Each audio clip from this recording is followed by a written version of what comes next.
जब कोई particle central force field में मूव करती है तो उसका एनर्जी का एक्सप्रेशन क्या होगा, उसके बारे में आज हम फार्मूला डिराइव करेंगे। तो चलो हम स्टार्ट करते हैं। Consider a particle of mass m moving under central force field F.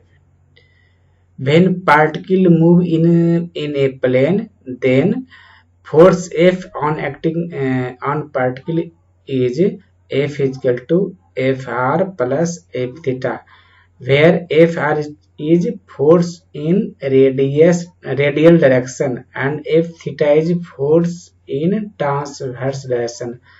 ये हुआ रेडियल डायरेक्शन के लॉन्ग फोर्स ए हुआ, ये हुआ ट्रांसवर्स डायरेक्शन के, है ना, लॉन्ग हो गया। ठीक है, तो रेडियल डायरेक्शन के जो ट्रांसवर्स डायरेक्शन के जो लॉन्ग जो फोर्स होती है रेडियल डायरेक्शन के परपेंडिकुलर होती है। Okay, F R is force in radial direction and F theta is force in transverse direction.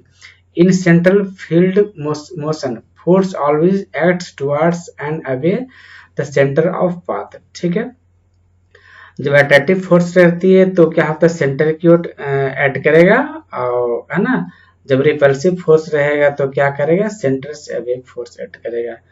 Force in transverse direction is always zero.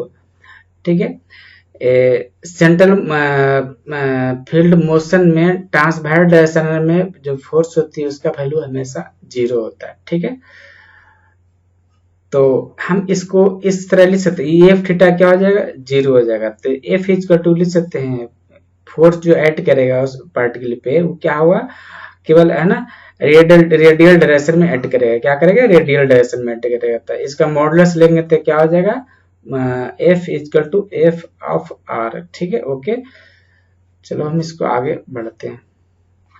तो एफ इक्वल टू क्या होगा, F R. F R equal to लिख सकते हैं, क्या लिखते हैं, mass into acceleration. ठीक है, एयर क्या हो गया, एक्सेलरेशन इन रेडियल डायरेक्शन।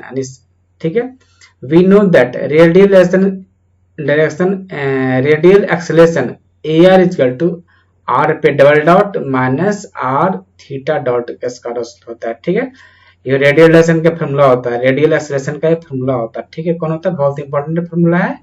ठीक है, तो एफ इक्वल टू क्या हो जाएगा, M into R double dot minus R theta dot का स्क्वायर। चूंकि फोर्स इक्वल टू क्या होता है, मास इंटू एक्सेलरेशन, तो एक्सेलरेशन मल्टीप्लाई कर देंगे तो फोर्स मिल जाएगा।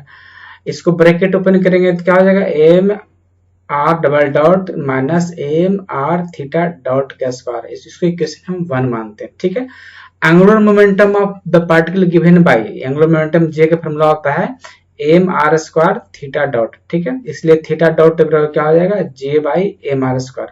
ये थीटा डॉट का वैल्यू इसमें इक्वेशन 1 में पुट कर देंगे। From equation 1 F equal to क्या हो जाएगा, M R double dot minus M R J by M R square.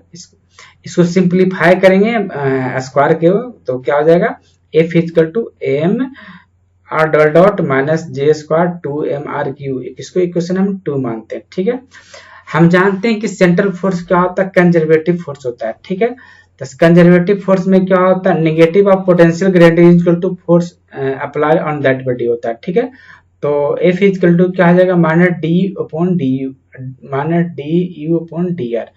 चलो हम इसको आगे बढ़ते हैं। इसीलिए एफ के स्थान पर हम ए रख दिए, क्या जो फोर्स था उसके हम ये फोर्स था एफ था ना, एफ, इसके स्थान पर क्या हम पुट करेंगे, minus D U upon D are. इस इक्वेशन में, इक्वेशन 2 में, है ना, इक्वेशन 2 में एफ के स्थान पर हम क्या पुट करेंगे, minus D U upon D R. तो minus D U upon D R क्या हो जाएगा, M R double dot minus J square M R cube, और इसको सिंपल लिख सकते हैं M R double dot equal to J square minus M R cube minus D U upon D R. इसको है ना रीअरेंज किए हैं। ठीक है, एम आर डॉट इधर ले आए, बाकी इसको रीअरेंज किए हैं। Okay, this implies M R double dot equal to minus D by D R U plus J square by 2 M R square.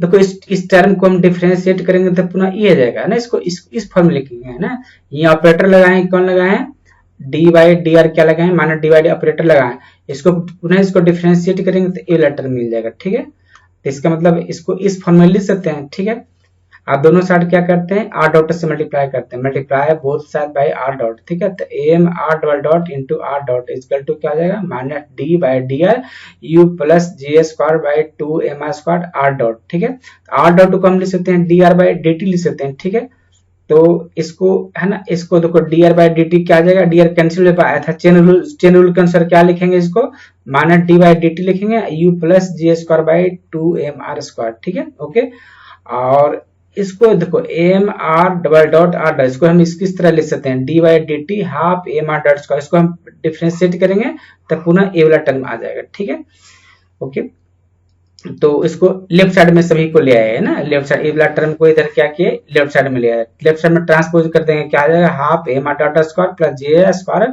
2 M R square plus U equal to 0 हो जाएगा। देखिए किसी टर्म का derivative है, किसी term का derivative है ना क्या होता है, 0 है ना, तो 0 तभी हो सकता है जब इसका वैल्यू क्या हो, कांस्टेंट होती है, इसका वैल्यू क्या हो जाएगा, कांस्टेंट हो जाएगा, क्या हो जाएगा, कांस्टेंट मिल जाएगा, क्या हो जाएगा, सी हो जाएगा, क्या हो जाएगा, कांस्टेंट हो जाएगा। तो ये कुछ नहीं है, ये एनर्जी का एक्सप्रेशन है। ठीक है, क्यों, हाफ एम आर स्क्वायर क्या हो जाएगा, काइनेटिक एनर्जी फॉर्मूला है, आई है इफेक्टिव सेंट्रल पोटेंशियल का फॉर्मूला, इफेक्टिव सेंट्रल है ना पोटेंशियल एनर्जी फॉर्मूला है, क्या, G square by 2 M R square, 2 M R square यहाँ पे है 2 M R square plus U है ना, ये क्या है, effective central potential energy formula है, ये क्या है, काइनेटिक एनर्जी फॉर्मूला है। इसलिए हम कह सकते हैं equation 3 is expression for total energy in the central force field. इसलिए हम लिख सकते हैं E equal to half M R dot square plus J square 2 M R square plus U equal to. ठीक है, ओके, अगर मेरा वीडियो पसंद आया तो इसको लाइक करें और सब्सक्राइब करें।